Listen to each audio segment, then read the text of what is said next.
Welcome to the Priority Maintenance Podcast. So happy to have Krystal on. Thanks for joining me. I'm happy to be here. Thank you. Yeah, we're going to have you on earlier, but you took a trip to Alaska. I did. It was the trip of a lifetime. It was amazing. Yeah, was that your first time? No, I've been before. Harley's been 4 times, my husband, and this was my second time. His best friend owns like a lodge up there, and so when we go up there, we can stay with him, and he goes up to hunt. And, does he? Yeah. Does he go yearly or just every other? Or how's he? No, I mean, it's hopefully now going to be yearly because he's like got the bug. Yeah. And What did he go to hunt? moose and black bear. Oh wow! Did he And get wolf, one each time? And wolf. No, this is the first time they've gotten anything, but we kind of did it different this time. I made it a couples trip. Okay. So we invited some of our best friends. Cool. And the wives hung out and did stuff at the cabin while the guys went out hunting. And that's awesome. Yeah, it was a really fun trip. Yeah. Yeah. Did he get a wolf? No, he didn't get a wolf. They didn't see a wolf, and they didn't see a bear, but they got a moose like the first day. Like they literally were hunting for 2 hours. Yeah, that's awesome. Got a moose. And it was a big one. I think it was like 1,200 pounds or something. Wow, that's a good huge. size. Yeah. People don't realize how big moose are. They're huge. And they were like legit backpack hunting. Not like most of the moose that are killed in Alaska are shot about 100 yards from the ATV that the person was riding. These guys hiked like 5 miles up into the mountains, so they had to backpack all that. Yeah, I've done that. I've lived in Montana and I've hiked to hunt and stuff so I'm very familiar with that.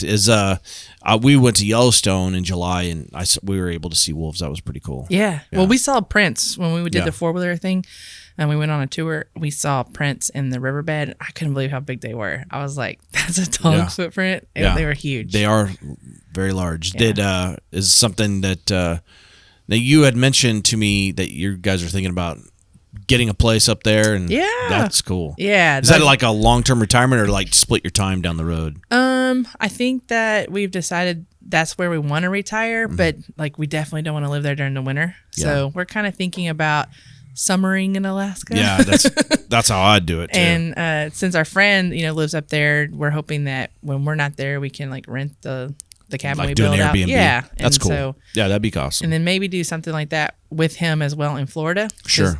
That's kind of what he does is Airbnb stuff. And then of course we'll always be in Texas. Yeah. So yeah, I love Texas. Yeah.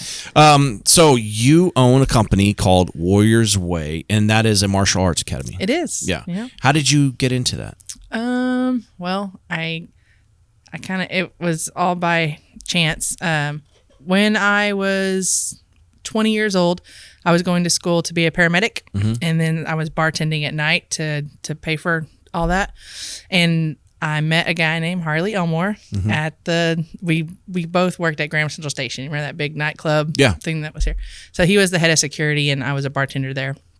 And we went in November of 98 and we started dating in February of 99. And his sister, who was 10 years old, passed away in July of 99. She had cystic fibrosis.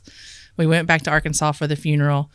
And I think it was like this moment for him to kind of like wake up and realize, is he doing what he's supposed to do? Is he reaching his full potential? And he told me all this, like he was thinking to himself, if she had been given the 20 years that he had, what would she do with it?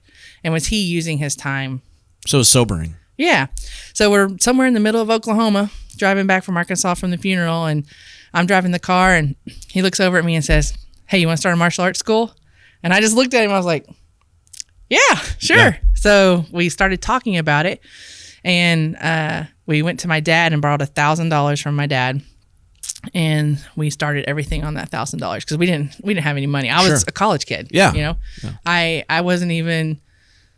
I think I had just turned 21 I was about to turn 22, so I was 21 years old. Yeah, I had nothing, and we rented a spot in the Finishing Touch Plaza. We had enough to pay the first month's rent, and we bought like a couple of focus mitts, so we'd have some focus mitts. We went to Hobby Lobby and bought some poster board and like made decorations for the wall. And so that you really had to hustle at the first. We had nothing. We had a hammer. That's awesome. And like a multi-purpose tool. A friend of ours knew someone who owned a carpet store in Graham. So we drove to Graham and we got like 5 layers of carpet padding and like old carpet they'd ripped out of a house, laid that down in the back for a mat. Wow. So people wouldn't get hurt. I love that. But I mean, everybody like would wrestle and you'd get up and be covered in carpet fuzz. It was hilarious.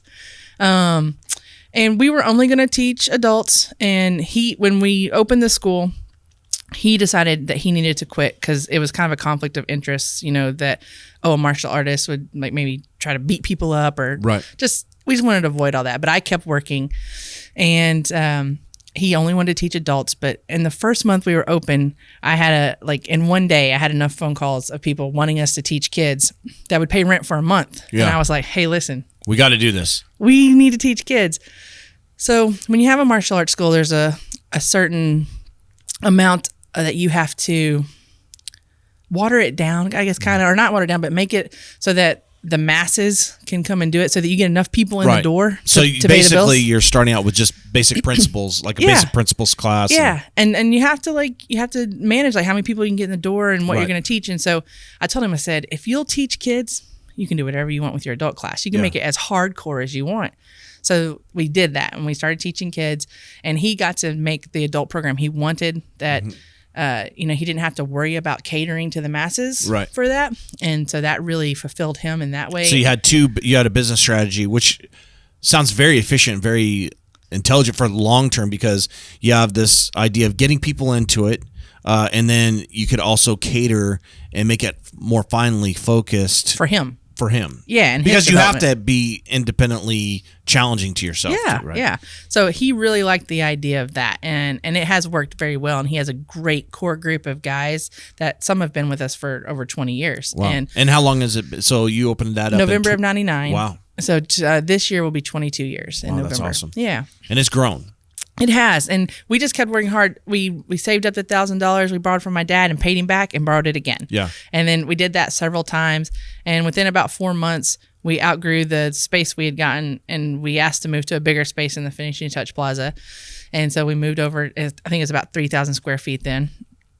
And it was just a lot of sacrifice, a lot of hard work. Mm-hmm. I don't know if I can say this, but we actually lived in our school for 2 years. Sure. We didn't have enough money to pay both rent and take care of our business. And we kind of just kept putting every single thing we had back into it. And I had no business experience, none. I was a kid, I was 21 years old. I knew nothing. And he is a expert martial artist, but not necessarily a business runner. We've talked about that on other podcasts, and I've shared this in tutorials and things like that, where just because you are good at something doesn't mean you're also good at business. Right. And that doesn't always translate. Right. Yeah. And I think that's really been a huge part of our success, is that he was able to focus on being the best martial artist he could be. And I focused on learning how to run a business. Being the best business. Right? Yeah, that's awesome. And so we really divided and conquered there. And that worked well for us. And it still does. It works very well. And does he still teach? Oh, yeah. Yeah, he does. But he's kind of... he doesn't really teach the kids program anymore. We have instructors that do that. He teaches on the adult program a couple times a week, 2 or 3 times a week. But he's moved on to doing kind of bigger things. He's teaching military teams and police officers. Sure. And how did because the business it revolved around his expertise, so to speak, in that. How did he learn that, and how did he come about that? Well, he's been doing martial arts since he was about 14 or 15. He got into it. He didn't have the best home life, and so it was a way for him to kind of deal and cope with that. And it really gave him an outlet and a path, and it gave him mentors to develop and grow. Sure. And so he's been doing martial arts for a long time, and he's tried to run a martial arts school, I think 2 or 3 times before me, but it was him, and he was trying to do it, and it just wasn't a good formula for success because he's focused on one thing. Yeah. He is literally the best in the world at what he does. Yeah. But that's not running a business. Right. So, and what form of martial art is it? We teach several different styles of martial arts. Okay. We're a Jeet Kune Do school. And do you know who Bruce Lee is? Yes. Okay. So Bruce Lee is the guy who created Jeet Kune Do. And it's not a type of martial arts. It's a philosophy of martial arts. Okay. And he kind of, when Bruce Lee came around, he revolutionized martial arts. It's like a hybrid of different things. Yes. Right? Before him, if you were a judo guy, judo was it, right? Yeah. And everything else is useless. If you were a karate guy, karate was it. And martial artists approached martial arts in that way, and they weren't willing to recognize any other styles as having any benefit at all. And Bruce Lee said, you know what? Muay Thai's got some good stuff. Kali's got some good stuff. Taekwondo's got some good stuff. Boxing, even. Yeah, boxing. I remember seeing a quote by Bruce Lee that he loved boxing. Yeah, so he revolutionized it. And Jeet Kune Do said that there's principles of it. And one of them is like you take what is useful for you. So you should go out and try to learn as much as you can. And you take the different things from all the different martial arts that you learn. And you kind of make your own set of techniques. And so that was a revolutionary thing. So Harley's instructor is Dan Inosanto. Dan Inosanto is Bruce Lee's protege. He is the guy who ran Bruce Lee's schools in America. He was in movies with Bruce Lee. Sure. And where's he based out of? He is in California. It's near Los Angeles. I think it's called Marina del Rey.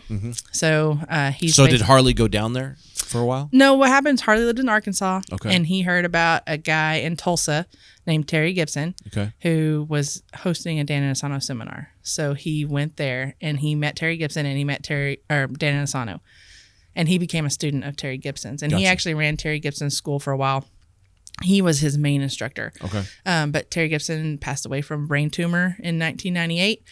And that's when Harley moved, and then he moved here. Sure. In '98. That's Yep. So that's kind of the path for us. But he introduced Harley Dan Inosanto, and then Harley started training with Dan Inosanto and became an instructor under Dan Inosanto. Gotcha. So he teaches several different styles of martial arts. One of them is Janfeng Gung Fu, which is Bruce Lee's actual martial art. He teaches Muay Thai kickboxing. He teaches Filipino Kali, which Dan Inosanto kind of brought into the mix with Bruce Lee because he's Filipino and his heritage. And Dan Inosanto's trained with like the best Filipino masters of the world. Yeah. And they also do an Indonesian art called silat. It's like a close range art where you do pressure point manipulations, joint locks, sweeps, throws, things Which like that. I would imagine would be extremely beneficial to special forces and law enforcement. Yes. So the very unique thing about Harley is he does all of this with Dan Inosanto, but he also started training in another Filipino style called Sayak Kali that specializes in knife work. Like they are known. It's like they're all blade all the time. Like that's their motto. So they carry them blades all the time. Oh yeah. They multiple. Yeah. Like their whole thing is like there's a rig of blades and like it's all this crazy stuff. So Harley started training in that, and he became one of the top guys in that system as well. So he's the only person in the world who is like the top rank in both of these systems. So he has a very unique set of skills. Yeah. Sure. And so in SIOC, they started training military teams about 20 years ago. And Harley was a part of that team. And so he's been training them for a long time. And that's what led to... So he travels quite a bit. Yeah. He doesn't anymore as much now, but he did for a long time. He would go on contracts and, on the East Coast and all that stuff. And that's how we started our blade business, because we own a company that makes knives specifically designed for the military teams. And what type are they? Cambits? Are they? No, they're fixed blades. The company is Headhunter Blades is the name of it, and we're really known for one in particular. It's called the Rat, and it's just a small like EDC, like it's an everyday carry knife that's a fixed blade, and then we have a couple other designs. And what are those? What are the lengths? Like 3-inch blades? The Rat is, I think, a little bit over 3 inches. And then there's the Dirty, which is a little bit bigger version than that. And then we have a double-edged dagger called the Kryptos. So those are the three main blades we make. And the really cool thing about them is the way that we started that whole thing is when he would go on a military contract, he would, the guys would say, hey, we have this knife, but it's not quite working right. Can you guys modify this for us? And so they would spend a lot of time like getting the knives ready for the guys to carry on their missions and modifying them. And they're like, why don't we just make what they need? Sure. So do you make that in-house, or do you have like a factory? We did in the beginning. So in the beginning, we handmade all of the blades, but they wanted too many and we couldn't do that anymore. So we work with another knife company here in Texas, and they get them production made for us. That's awesome. So they are still U.S. made though. There parts of them are. Yeah. So we don't really do all that. We just buy them from it's another knife maker here in Texas. So I don't really have that part of it. I'm not in that part of it. We just buy them from him. But it was really cool because he got to take the knife to the guys. They used it. Yeah. They came back, gave him direct feedback, said, well, if this was a little different or if this was a little different. And so then he would tweak the design, and then they'd carry it on another mission. Have you had multiple generations of, say, the rat? Like, yeah. Yes. Cool. Yeah. And so it got tweaked by the guys actually going on missions and actually using it for that job, because a lot of people can design a knife and make a knife, but is it really going to get used for self-defense? Specific purpose, right? And so did that help propel, did one business help the other business? Or are they just completely independent of each other? I wouldn't say they're completely independent of each other, but I mean, like, we don't really advertise Headhunter Blades a whole lot, because it had a purpose, and it was for providing the knives to team guys. Yeah. And we do that. And we didn't even offer to the public for a while. But there's only so many team guys. Well, I mean, there's a lot of team guys, and they need multiples of them. So we don't have any shortage of military contracts for that part of it, but a lot of guys wanted to carry the blade that we had made for the team guys. So then we started offering it to the public, and that's when we really had to start getting production blades made, because we just couldn't keep up with or the wait time was 2-3 years. Well, we still make a production blade. Like, we make a tomahawk, and there's a couple of custom designs that we don't have in the production line. And I mean, it's literally like a 2-year wait. Yeah. Because he's not a full-time knife maker. Right. We're doing all kinds of other things, and so it just takes. And you have a life to live. Right. Yeah, you don't want to just sit there and work forever. Yeah, it takes a long time to make a custom blade. Yeah. And to do it right. So that's kind of. Does he enjoy making blades? I think he does. Yes. Except it's one of those things too, where you do something for the enjoyment of it, but then when it becomes work, right, you lose that passion. You can. Yeah, I would say he loves designing blades. Like, he really loves finding one and tweaking it and playing with it, and like the balance of it, and like he did a lot of really cool stuff. He has been to the Smithsonian several times, and they got to go back into the archives. They have a team that does research on blades. And so they got to go back in the archives, and he described it like, that scene at the end of Indiana Jones. Yeah. He's like, it's just like that. Wow. And so there's just like crates and boxes stuff everywhere. And they went through thousands and thousands of blades, and they did it at the Field Museum in Chicago. That's and super cool. I think they did it in one in New York City too. So they get to go back in the back. So it's not the museum everybody else sees. It's not even in that spot. It's like a warehouse, like somewhere off in Washington, D.C. Neat. So he's measured and held and weighed, and like thousands of actual Filipino blades that were made by Filipinos, warriors and stuff. So he really loves the design part of it. Yeah, and that would be because he sounds like, and I think that with martial arts, I mean, the word art is in there for a reason, because it's not just a form of self-defense. There's an actual art to that. There is. So with that artistic nature within inside of him, that would appeal to him. It is. And it's funny you say that, because one of his sayings, like, because of martial arts, is like, he's like, martial comes before art. So because he's all about like realistic self-defense training and like what it means to really be able to defend yourself. So he says that saying all the time, that martial comes before art, but he recognizes that it's there, and it is a huge part of him. So yeah. I would equate it kind of like to dancing. Like, there's an art to like these people who like dance, and it's like, wow, that's amazing. But then there's like, hey, let's just go have a good time and just dance type of thing. Yeah. So so you experienced some challenges there, and I like that grit work that you guys did in the beginning, because that's really the definition of what it means to be an entrepreneur, right? Listen, it is. And like, I think people look at us now and they're like, oh man, you guys are so lucky, or like, look at all the stuff you're, look at everything you have. And they don't realize like what it took for us to get where we're at.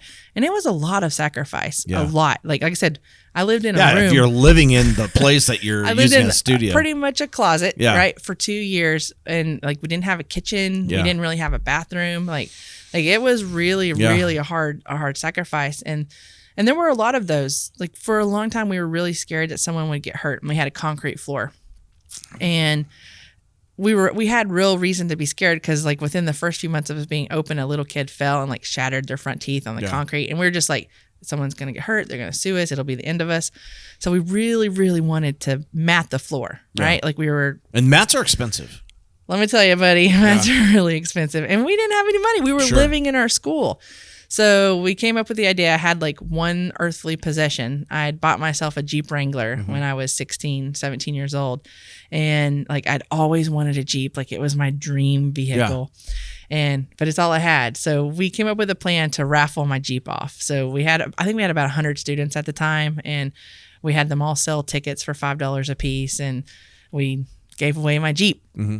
And we raised enough money to be able to mat the whole floor and like have a little bit of extra money. And then I bought my grandma's minivan and drove her minivan around for a couple of years. But that was like a huge sacrifice for me to like give that up and do that. But it's what we needed. Did you get a Jeep later on? We have a Jeep now. Oh, that's awesome. So it comes back around. Sometimes you have to make those. And Harley said that. He goes, babe, I promise we'll buy you a Jeep Yeah. again one day. So, we've bought a Jeep since then Yeah. and stuff. But, I mean, those are huge sacrifices. And just deciding that we will put everything back into our business to, like, make it grow and make it successful. And we didn't have anything for a long time. Yeah. And our main philosophy from the beginning is that if we help other people reach their goals, we'll reach our goal. Absolutely. And so that's kind of what we did. And we just worked really hard. And another one of my philosophies is always do what you say you're going to do. Yeah. Like I work really hard, Yeah. really, really hard to, if I tell someone I'm going to do something, or I'm going to be somewhere, or I promise them something, that I make sure that we Absolutely. do that. Yeah. So, That's awesome.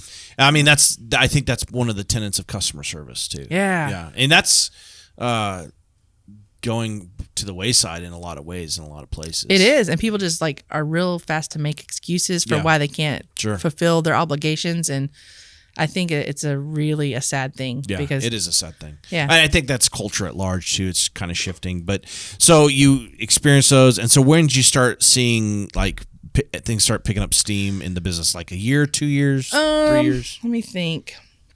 Well, when we started to do an after-school program, everything kind of changed. Yeah. So we were really kind of scraping by until then, and we decided we got a vehicle, and I drove that one vehicle, and we could pick up 7 kids. Sure. Right. So we started picking up 7 kids from school, and they came in, and we would teach them martial arts class on the mat, and then they would sit in the office with me and work on their homework. And when we started doing that, that's when we started to see a change. And I Yeah. think we started that probably, I'm going to say 3 to 4 years after we'd opened. Mm-hmm. So it'd been just a little bit. And we made enough money to buy a van. We bought a van from a church. Cool. So then we bought a second vehicle, and I hired our first employee. So we didn't have any employees up until then. We had some It's moms. just you and Harley. Yeah, just me and Harley.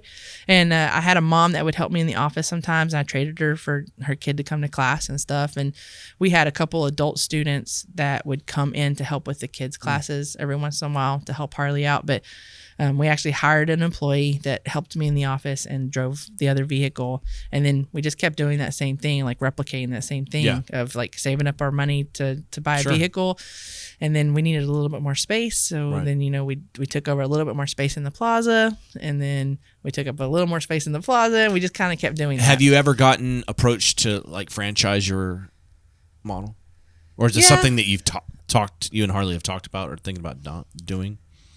Well, I mean, we have. And I mean, we've had people that like offered to say, hey, we're moving, but we love this program. Like, we'll move you guys here and you can start a school here. And so we've had offers like that, and people have asked us about franchising, but I really think that what we do is so successful because it's us. Right. It's a very personality driven business and our dedication. And You don't think that you could find somebody to have that same passion? I don't know, maybe. I don't want to spread myself so thin that I can't keep doing a great job. It's the Yeah. same reason we limit the number of kids that are in class. Yeah. Like, we literally have like a 6 to 12 month waiting list to even come in and try a class, because we limit the number of kids that can come in. Now, I could get them all in there, right? I can just be taking everybody's money, right? Like, give me your money, Right. get your kids in here, whatever. But I don't want to do that. Right. I want a good Because program. the program suffers. Right. So we have these standards, and we want to make sure that we keep them. It's not all about money for us. Sure. We want to be able to make a living. We want to be able to do what we need to do, but we don't have to sacrifice. Yeah. I mean, what's the Quality. point of doing it if we're not going to make Absolutely. sure that these Yeah. guys are going to get what they need? So Yeah. there's a cap. There's 40 to 50 kids in a class, and not more than that, because I don't feel Then like you we can lose. teach more than that, Sure. right? Same thing. We keep our rates down really low. Because I don't want for our program to be something that you can only come and do if You make so much you money. make so much money, right? So we're very affordable. It's $80 a month. I mean, Yeah. that's an insignificant amount of money these Yeah, days. You know absolutely. what I mean? So, but I mean, want I just went to the grocery store, and it had been a while since I'd gone, and I was like, holy cow. right. So, but it's important to me that like a single mom can still bring her kid Yeah. to our class, and That's then we can awesome. help middle class families and not just people that make a lot of money. So, I think you have to weigh making a lot of money with making sure you're having a standard and quality and stuff like that. And so we just decided not to do that because I could open another location. I could go open a location in Iowa Park or Brick Burnett. You know, those guys want martial arts and things. But when I do that, I really am dividing myself. Yeah. And will I have the same quality program? Yeah. Because I'm not tooting my own horn, but like we had a great kids program. Like it is a great kids program. And that's awesome. And we really help them, Yeah. you know, and it feels good that I know I can bring a kid in and I can help them, you know, become a better person. Yeah. And I don't want to sacrifice that. No, that makes sense. What are some challenges that you experience even now with business? I think one of the biggest challenges is the public's expectation for you to be perfect. Yeah. And like not letting you be human and realizing that people make mistakes. Our clientele is usually reviews have, it's just like, because people can say whatever they want and they do not have to back it up. Right. At all. I know. I mean, they can just throw whatever they want online and it's like, well, you can't, I mean, in the disputing process of disputing reviews it's not towards the entrepreneur. It's always towards the person who wrote the review. I had a person do a review for Warriors Way. They were not even a member of our academy. Yeah. Like they had never even come in and taken a class.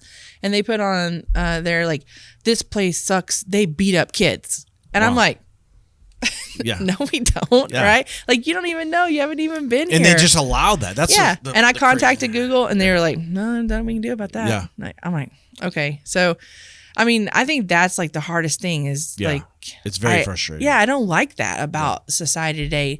I mean, we built our business off word of mouth. Like literally, I do no advertising. Yeah. I don't pay for any like zero. Well, it helps that you have 10 vans running right. around, Well, I mean, but like literally $0 because our plan was do a great job and people will go out and talk about you. And that's what we've done. Oh, absolutely. And I mean, we used to advertise a long time ago, but I can tell you at least the last 5 years, like no advertising. Yeah. And that's a great model. Yeah. But how do you do that now when you can have these jerks, you know, or like you get snowflakes in here that like get offended so easy. Very easily. Yeah. And you're like, you can't fight against that. And you can't, and that's another thing too, is a business owner is really at the mercy of the customer, even in the sense that you can't even defend yourself properly because then they turn that against you. Yeah.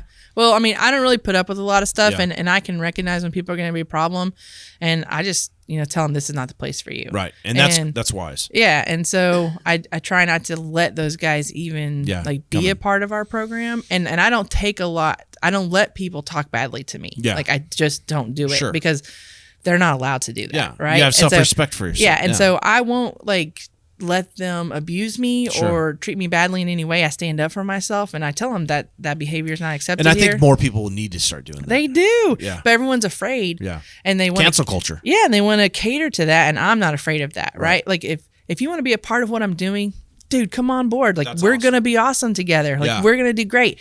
If you don't, go somewhere else. Like we may not be the place for you, and that's okay. And what's wrong with free choice? Like exactly. Like, and that's a great point that you make there. I found that the interview or the review process is really lopsided. It's really unfortunate too because as a business owner, you have so much coming against you. The last thing you want to do is sit there and have to defend yourself against fraudulent claims or fraudulent reviews, and just people trying to stir up strife. And not just that. Your competition could do the same thing and nobody would know, right? I've decided I don't care. Like I don't acknowledge when we get a bad review. Yeah. I don't answer them. I don't say anything back. Yep. And the thing is, like, we have tons of great reviews, right? Yeah. Like tons of them. But mostly I'm going on that word of mouth, right? Exactly. So if you're a person that's going to read the review that, some 12-year-old kid wrote that said I'm beating up a kid. Right. And you're going to take that to heart and you're going to use that to like make your judgment about whether you should come to me. I don't want you anyways. Yeah, exactly. Go somewhere else, right? But I feel bad for other businesses too, where like businesses just starting out and things like that, because it's hard. It is a struggle. It's even another layer of a struggle and entrepreneurship is going down year over year anyway, because the regulations, the cost of things to get going and things like that. And also I think the mindset, I don't know how many people would have the mindset to do what you and Harley did of literally living in the place that you guys are creating a business. It's a huge problem. Like, cause we're at the stage in our life where we're thinking about who's going to take over Warriors Way? Right. Right? Like, that's kind of where we're at. You Yeah. know, Harley's 53 years old. And, you know, like, what are we going to do in the next 20 years? And it's been a real struggle trying to find younger people that have that same, you know, Drive. work ethic and mentality. They're very much like in immediate gratification. They want it right now, and they don't realize what it takes to like get that and have that, right? And I think that's something that, for one, that used to be taught in the home, but the home life has changed so significant with broken families. I mean, so you almost have to look to like the education sector, but the education sector doesn't even promote work ethic. It's broken. Yeah, it's broken.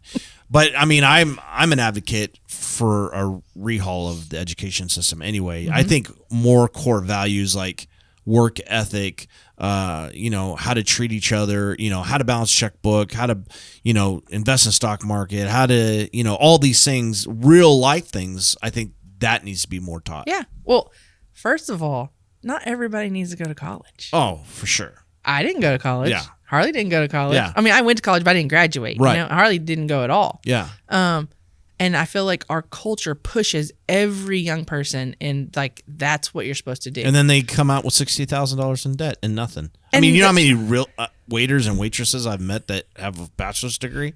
Right. Like tons of people have a degree and they don't use it because everybody told them you're supposed to go to college and that's the road to success and that's what you're supposed to do.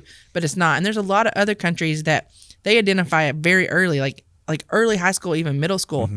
This is a person that should go to college. Yeah. This is a person that should go to trade school. And not in college is to like, there's certain trades that you have to go to college for, but if you're not going to go to those trades, then what's the point? You know? Right. Yeah. But, and like, why is it looked down upon if you are a plumber or an electrician or like the actual trade workers or, you know, the things that don't take college? Like, those are great jobs. They're hard jobs. And the thing is that in talking to other business owners and talking to managers of companies, they can't get workers to do easy jobs, let alone hard jobs. Right. Yeah. You know, I was talking to the gas attendant there at Sam's Club, and I talked to him. He's been there a long time. He's like, I don't even learn their names because we have 5 or 7 people come through every week. Oh, wow. Wow. Yeah. That's a lot. Yeah. Yeah. And that's Sam's Club, and it's not a hard job. I mean, and they pay, because they're in competition with Costco, so they pay a higher wage than, say, Walmart, plus they have good benefits, so and they can't keep nobody. Yeah. It's hard.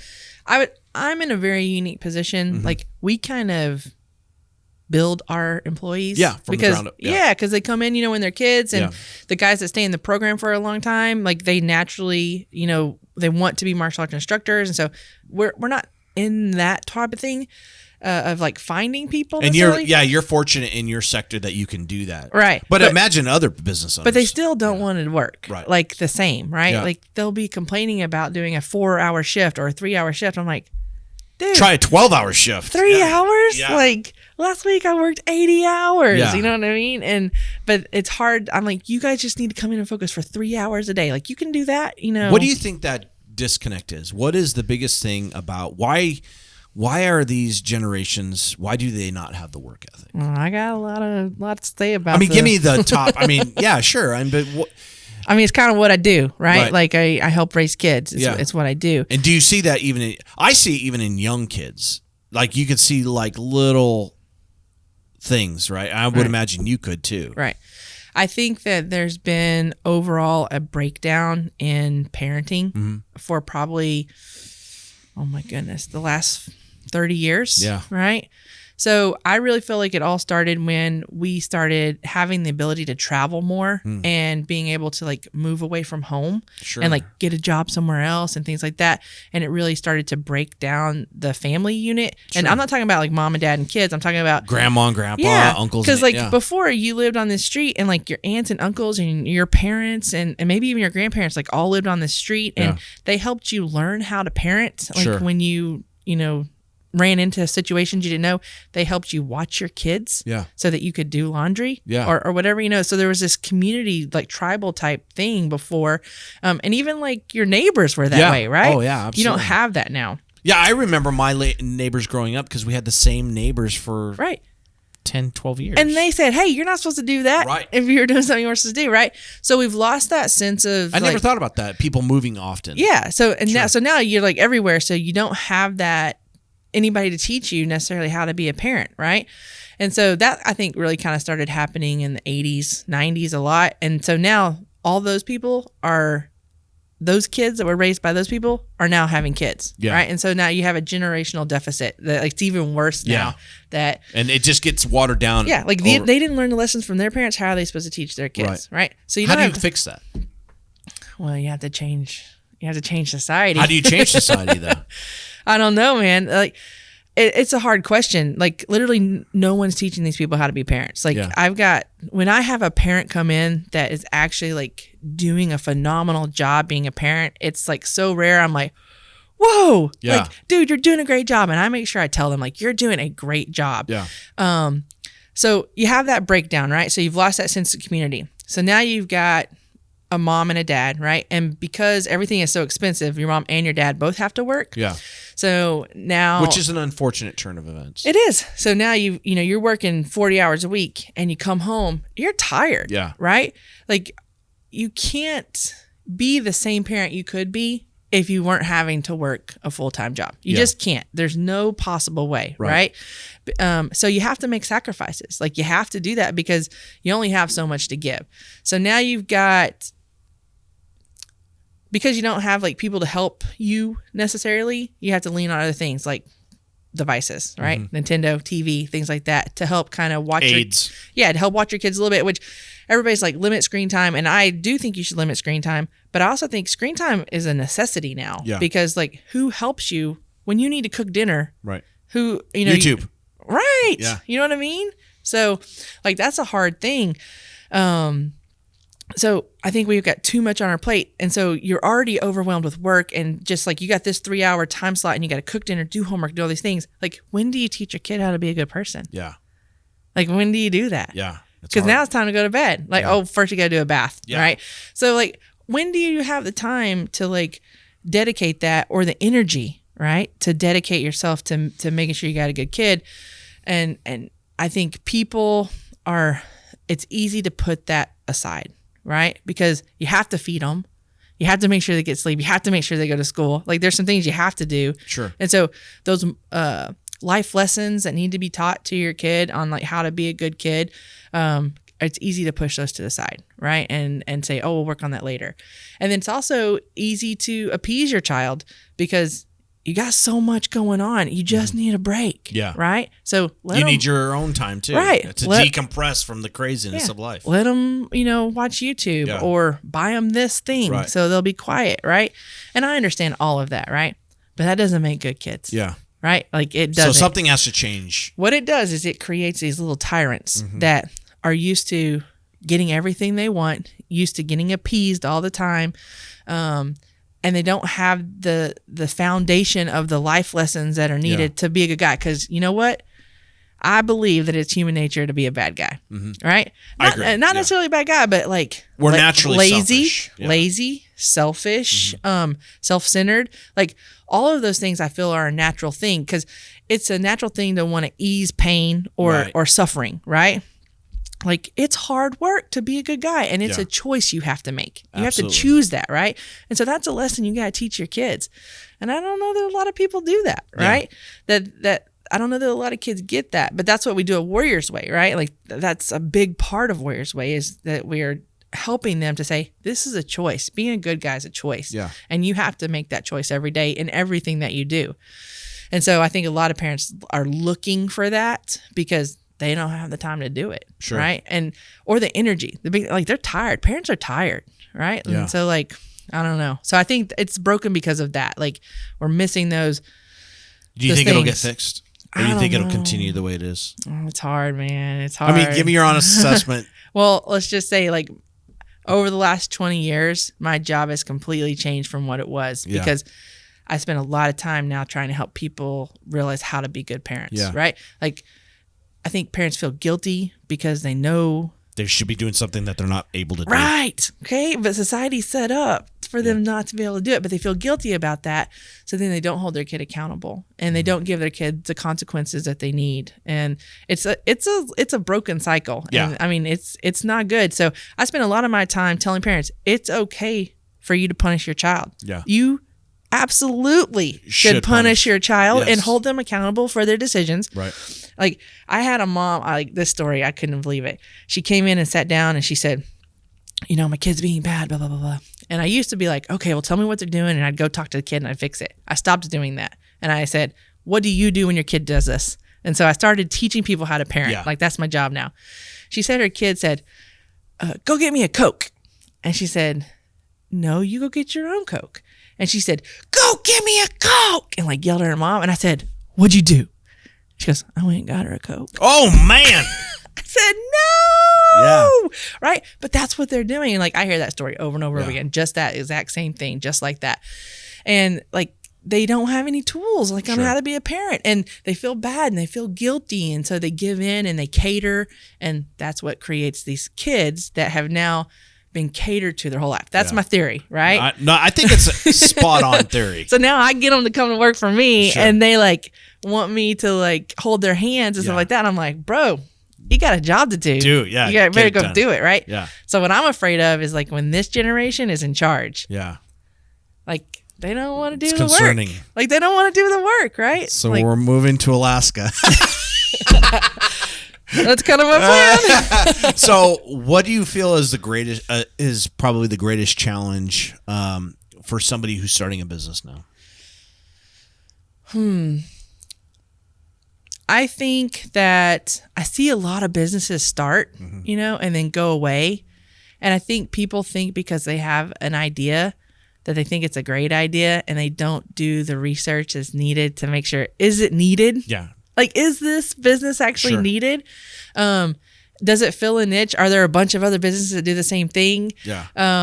Like, do we need more restaurants in Wichita Falls? Well, really? the thing I was thinking about, I mentioned this to a friend the other day. I'm like, I can think of like 8 places that sell mattresses, and Wichita Falls is a little over 100,000. I'm thinking, how many people are buying mattresses? Right. I mean, I've had the same mattress for 4 years, and to me, that's still somewhat new. I'm like, how do these stores stay in business just selling mattresses? How does that work? But on the opposite side of that coin, if I have a passion to sell mattresses, buddy, go do it. Sure. But you better be the best mattress seller in the world, right? Yeah. Which was our plan. Like, we're going to be the best martial artist that we can possibly be. Yeah. Right. And so if you're going to do it, go out and do it the best. Right. But I think a lot of people don't do research and they're not realistic about the sacrifice it's going to take and the work it's going to take to do it. Right. So if you were going to give somebody advice who is starting a business, you would say, do the research, have realistic expectations of the sacrifices. Yes. And also, like, money, I don't feel like money solves everything. Like, I see people come in and like start a business and like get all this money, like to build a building or get this thing or whatever, you know, and they think like, if I have all this stuff that I can buy, like, that's going to make me successful. I'm like, no, it's not. Hard work and sacrifice, right? Like, I don't think there's any amount of money you can spend on like starting up a business and making sure you have everything perfect. Like, we didn't have anything. Yeah. Like, nothing. You got to start out somewhere. Right? Now, it's nice if you have that, but sometimes it is, and sometimes I think it's actually a negative. Yeah. Well, I mean, if you do a franchise, like, they have standards and you have to, but that would be a different scenario. Yeah. But I mean, just to spend so much money to start it up and just think that that's going to make you successful. Well, and I also think the unrealistic expectation that just because you start a business that you're going to be filthy rich because you own a business. That's not true either. You're just going to make a living. Maybe. Yeah. Like, I couldn't even pay myself to live somewhere. At first, right? At first you're not. And I mean, that's more realistic, but I mean, yes, those things, but I think there's a lot of like YouTube and social media hustlers out there saying, oh, you can do this and you can 10x this and 100x it. And it's like, wait a minute. I don't think that that's realistic. Right.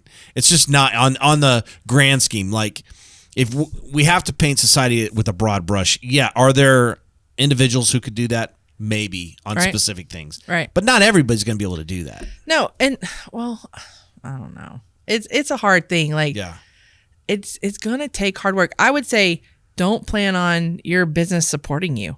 For like, sure. That's a huge thing. They Work think, another job while you right, have a business. Like, you need to have that backup plan. Like, you might need to have another job. So did you and Harley, were you guys still working at the I was. Yeah. I worked there for probably the first year, and then it just got to be too much. Yeah. Because I was still trying to go to school too. I was going to MSU, and they had a really cool program that I was in. Because I was an entrepreneur, I could make my own degree plan. That's awesome. Yeah. So I got to like pick all the classes I wanted to take to say this would make my degree. And it was like in the... I wonder if they still offer that. I don't know, but it was like amazing. So I really handpicked the stuff that I wanted to learn. Like I took some accounting classes. I took some psychology classes. I took like classes on how to work with kids with disabilities. So I just kind of looked at all the degree plans and said, this would be useful. This would be... But it got to where it's too much. And I was working at Graham's, I was going to school, and I was trying to run Warriors Way. That's a lot. And so when I decided to quit Graham's is when we had to move into the school, because I was like, I'm working this job so we can have this apartment, but like time, there comes a thing. And another one of our philosophies when we were starting is we have more time and energy than we do money, right? Yeah. And so we were willing to put in the work. We were willing to do stuff ourselves. Yeah.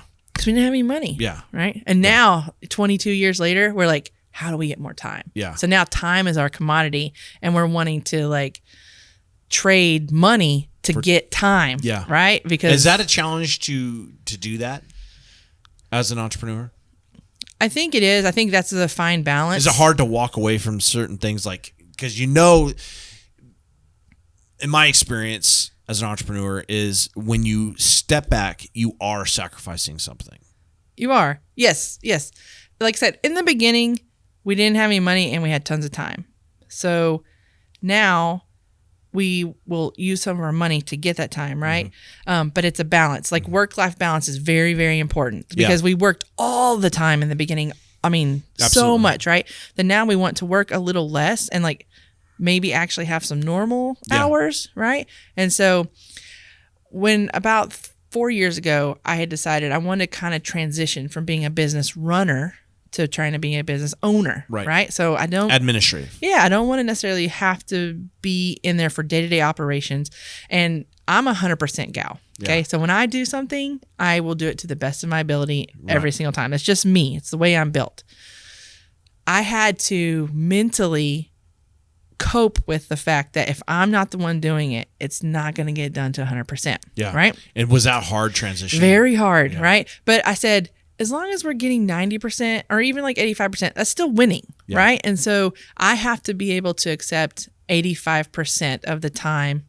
It'll be the way I wanted it, or what I consider successful, or something like that. So, and I still work with that, or I'm working on that, right? Like that it's okay to not be my best. Yeah. Right? Because in exchange for that, I'm getting time. Right. I'm getting to spend time not at work. So it's part of that balance that I have to. But it takes some practice. It does. It's hard. It's really hard, because it's very easy for me just to go back to work and just stay there and like do everything and fix everything and do all those things. Yeah. So I have to accept that it's okay if it's not my best work. Yeah. Right. And that's okay. Like, what do you feel? Last question, or actually two, but the last question: what do you feel in the current state? Because one of the things we see a lot of inflow from places like California and things where it's anti-business culture. Because I ask this of every entrepreneur because it's relevant. Is the culture of business? Luckily, Texas is pro-business. Yes. But that could change. Yes, right? It could. And so how important do you feel the next 10, 20 years is in regards to the government overtures of business? I think it's very important. I mean, we are very blessed to live in Texas because, I mean, just look at last year with COVID. Yeah. Like, we've got associates that like have schools in New York and California, and they are hurting. A lot of them have gone away. Yeah. Because those states had such ridiculous rules and regulations that their businesses had to follow that there was no way they could make it. Walmart didn't have those though. No, they didn't. So I think like where you choose to open your business is important, right? Like it is. And I am concerned. Harley and I are both concerned that Texas is moving in that direction, or not that Texas is, but people are moving into Texas that will push into that direction. But I'm also very hopeful because we recognize that, right? Like it's a thing. Like we know we're like, Right. don't California our Texas, Right. And it's a thing. So just the fact that we're aware of it gives me hope that we can fight And there against are it. a lot of conservatives moving to Texas too. Right. So that helps. There are. And so, I mean, I'm hopeful about that. I think we have to be aware of it. We have to make sure that we stay on top of, the potential changes or dangers, that having people that have a different mindset move in. We have to hold our representatives accountable. Yes. That's the big thing. Yeah, definitely. Um, So, but it's something to worry about. Yeah, it is. But I'm something- hopeful. It's concerning. Yeah. So. And so last question, what is your favorite quote? Oh my goodness, that's a hard question. My favorite quote. Do you have one? Do I have one? Or a method, or like maybe not a quote, but maybe like a saying that you and Harley might have, or something that has always stuck with you? Well, I mean, we have our own our principles for our relationship, and those are kind of like quotes. Yeah. And I think this is something like literally from the beginning. It's been Harley and I have always said it's me and you against the world. Yeah. And so, I mean, we say that to each other all the time, and it's kind of like how we view ourselves. And so, and I think it's important in a partnership and Absolutely. a relationship to do that. So I would say like a lot of our foundation is built on that no matter what anybody's going to throw at us, it's like me and him against the world, and we can handle anything together. Right. So I would say that probably. That's awesome. Yeah. Well, I appreciate you coming on, and I think you gave some great insight, specifically to the grit that it takes to start a new business. Yeah. And I hope that people take that and discipline their kids as well. Yeah, me too. Come on, man. So thanks so much for coming on, and I appreciate you coming on, and we'll have you on again. All right. Thanks. All right. All right.